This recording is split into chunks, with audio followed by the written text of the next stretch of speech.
Itu ibu udah memerintahkan, sebelah kiri ini udah kerupuk kita bawa, samiler namanya, itu terbuat dari ketela, pohon itu, sebelah kanan tas, buku. Selanjutnya saya taruh di koperasi sekolahan SD, yang jaga itu Ibu Darmi. Nah, begitu istirahat sekolah, saya cuma duduk di pohon waru, saya lihat, laku ndak jauh perjuangan saya.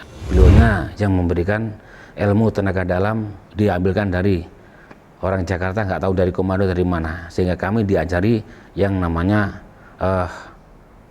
Garuda Jaya, ulangi, Pancadaya.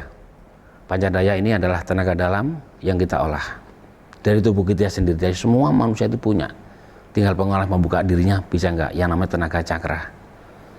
Dan saya mengucapkan terima kasih.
Kabarnya? Alhamdulillah selalu sehat. Sehat ya? Selalu sehat. Saya tuh jarang makan loh dulunya Mbak Nia. Bener.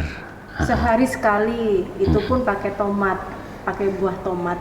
Ya, ini betul. Benar ceritanya betul. Pak? Jadi saya dengan adik saya perempuan, namanya Siti Mas Rukhoyah.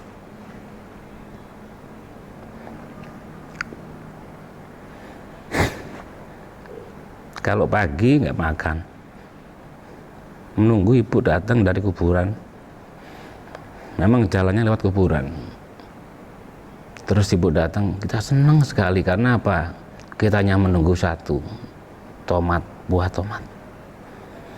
Dimana buah tomat ini sangat bermanfaat untuk saya, karena tomat ini nantinya bukan kita makan, tapi kita cocok pakai gula, pakai air panas.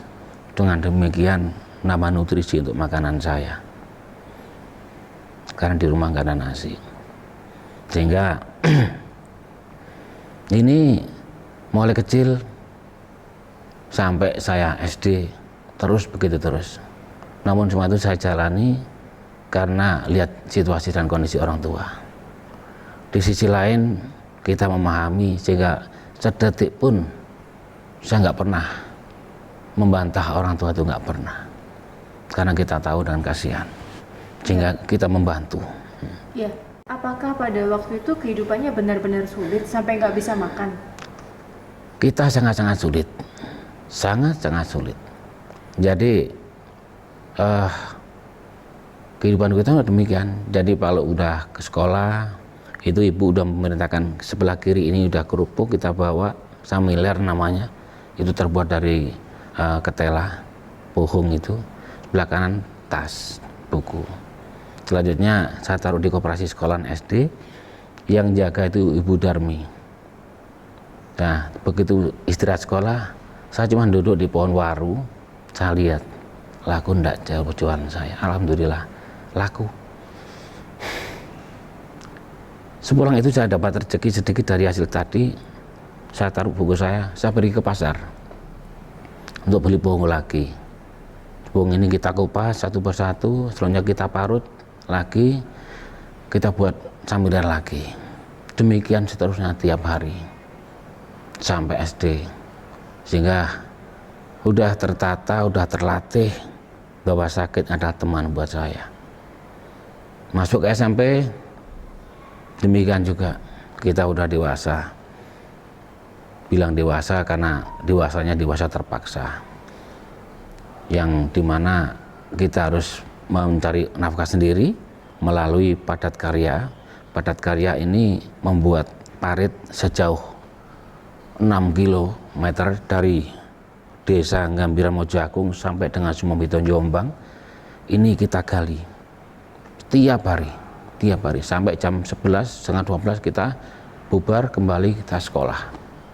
Waktu itu orang tua apa sih profesinya? Profesinya bapak saya adalah sebagai kepala dusun. Dari sisi lain orang tua ini sebatas sebagai buruh tani, namun dari sikap kepribadian dipercaya masyarakat. Kepala dusun bukannya punya penghasilan ya? Kalau dulu tidak penghasilan kayak sekarang. Kalau dulunya sebatas bukan satu kedok untuk sawah, itu yang ditanam yang di sana, dan itu pun harus dibagi-bagi lagi. Dan sifat bapak saya kalau udah berrezeki gak dimakan sendiri, tetangga kanan kiri semuanya dikasih. Ini ilmu buat saya, sehingga sampai sekarang pun ilmu tersebut saya pedomani. Setelah itu lanjut belajar silat ya tadi? Silat udah belajar SMP ya? Mulai SMP udah silat. Oke. STM udah silat saya. Begitu udah STM ini saya kepingin masuk ke TNI. Kenapa? Saya lihat di TNI ini kok sangat gagah sekali. Pakaiannya ngepres, orang pakai baret hijau, saya ini tertarik banget. Kapan saya bisa kayak demikian gitu. Akhirnya saya coba beranikan diri daftar cabang angkatan darat, gagal. Coba angkatan laut, gagal lagi. Dengan 2 kegagalan ini rasa saya putus asa itu sangat luar biasa besar. Sakit, iya. Begitu saya tengkur dalam kamar, ibu saya datang. Bahasa ibu sampai sekarang masih teringat. Kamu itu laki-laki. Kalau kamu lumpuh, siapa gantinya bapakmu? Akhirnya saya di sana berdiri lagi, ada kesempatan daftar lagi, ada kesempatan saya sekolah lagi di BLK, Balai Latihan Kerja. Di sana saya ngambil PTC, Production Training Center. Begitu kita lepas di sana, kita sudah bisa membuat tempat tidur dari rotan, tempat kursi dari rotan, tempat makan semua itu dari rotan. Nah, rotan ini dari Kalimantan. Apa yang membuat Anda waktu itu kepingin masuk ke TNI? Yang jelas itu cita-cita. Karena saat itu yang dibanggakan bangsa Indonesia hanya TNI. Yang lain tidak ada. Hanya TNI, saat kecil saya yang dibanggakan hanya TNI. Yang lain, profesi yang lain kelihatannya belum mampu ke sana. Jadi setelah Anda lolos di TNI, kemudian ditugaskan, itu perekonomian keluarga sudah mulai membaik? Yang jelas perekonomian keluarga agak lumayan karena kakak saya sudah bekerja. Nah, sisi lain saya sudah di batalion. Jadi sedikit banyak sudah mendukung daripada kehidupan orang tua. Nah, cuman setelah di batalion inilah saya sedikit banyak menemukan jati diri saya. Di antara mulai SMP, SMA, silat ini ternyata di batalion ada wadahnya. Namanya BDM, yaitu bela diri militer. Alhamdulillah dari bela diri militer ini saya pernah menjadi juara umum se-Jawa Timur, seluruh angkatan. Terus senam senjata juga juara umum juga. Ada 3 item, akhirnya komandan saya Bapak Guntur Maniuruk sampai lupa diri. Sebelahnya ini adalah Panglima, beliaunya lompat-lompat saking bangganya. Gitu. Dari sini siapa yang berjasa, yang paling berjasa membantu Anda sampai bisa berhasil? Terima kasih Mbak Nia. Jadi saya lolos di TNI, yang paling berjasa adalah ibu dan bapak saya, atas izin Allah Subhanahu wa Ta'ala. Karena apa? Begitu saya gagal 4 kali, saya ketemu dengan teman saya namanya Danu Wiroso, nggak tahu sekarang beliaunya di mana. Saya bilang, Mas, aku gagal terus. Akhirnya dia ngasih coretan sedikit, yaitu sholawat nariyah. Baca 7 kali setelah sholat fardu. Saya baca sambil nangis, ya Allah kabulkan doa saya ya Allah. Alhamdulillah. Kenapa saya bersyukur banget? Karena saya masuk TNI sedikit pun tidak menggunakan uang. Kenapa? Karena saya tanya pada guru saya, guru ngaji saya itu Pak Yai Juri. Pak Yai, kalau orang bekerja dengan bahasa kasarnya nyogok, itu hukumnya kayak apa? Pak Yai tidak menjawab salah, haram atau hal tidak, cuman itu salah. Saya pertanyakan, saya tanya lanjut lagi pertanyaan saya, apakah nanti saya kalau udah punya rumah tangga, anak istri saya kasih barang salah? Jawabannya Pak Yai, itu tanggung jawab di akhirat. Sehingga sama detik itu juga sampai sekarang saya pegang penuh. Saya nggak pernah menggunakan hal-hal yang lain. Kenapa? Karena kita tahu ending kita kemana selesai hidup ini. Iya, saya tahu Anda juga ada rencana membuat sebuah rumah pengobatan herbal. Iya. Itu apa? Seperti apa? Jadi begini Mbak Nia, ini sangat-sangat menarik sekali buat kehidupan saya karena saya sendiri nggak pernah bermimpi menjadi orang kayak demikian. Di batalion itu ada wadan saya, wakil komandan saya namanya Pak Gatot Nurmantio. Beliaunya lah yang mendidik saya.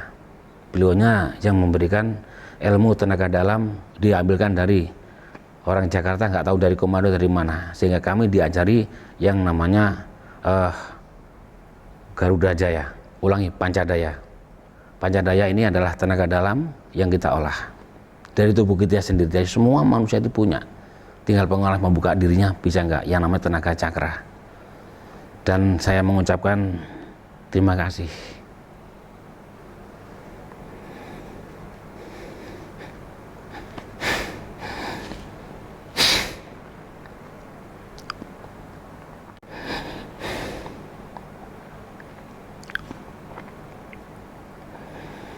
Pak Gatot Nurmantio sangatlah guru saya,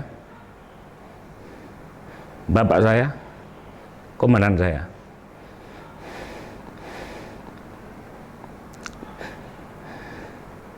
Yang mendidik saya, sehingga saya memberikan semangat sangat luar biasa. Namun saya nggak pernah berhenti dari situ, dari ilmu yang diberi kepada saya. Terus kita diwadahi dengan karate, saya padukan antara karate dengan tenaga dalam, saya padukan.